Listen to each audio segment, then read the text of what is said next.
Hi friends, నా videos కానీ మీకు నచ్చినట్టయితే please like and subscribe my channel. ఈరోజు నిండు నూరేళ్ల సావాసం సీరియల్లోనే పిల్లలు మనోహరి, అమరేంద్ర, బాగి,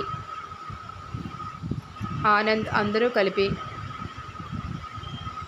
వినోద్, అనామిక అందరూ కలిపి పిక్నిక్కి వెళ్తారు. పిక్నిక్ వెళ్ళిన తర్వాత అందరూ ఎంజాయ్ చేస్తూ ఉంటారు రైడ్స్ అన్నీ ఎక్కి.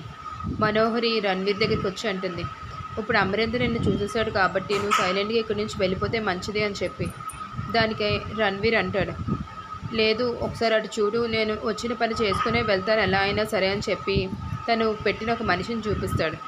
ఆ మనిషే అంజుని కిడ్నాప్ చేస్తాడని చెప్పి మనోహరి ఒకసారిగా షాక్ గురవుతుంది. ఏంటి ఆ రణ్వీర్ ఇలాంటి ప్లాన్ చేశాడు అని చెప్పి. అంజు, అనామిక, మిగతా పిల్లలందరూ కలిపి ముందుకు వెళ్తూ నడుస్తూ ఉంటారు.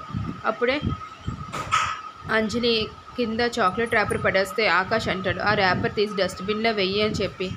అప్పుడు అంజలి అందరితో వెళ్లకుండా ఒకసారి వెనక్కి వచ్చి ఆ ర్యాపర్ తీసుకుని డస్ట్బిన్లో వేయడానికి వెళ్తూ ఉంటుంది.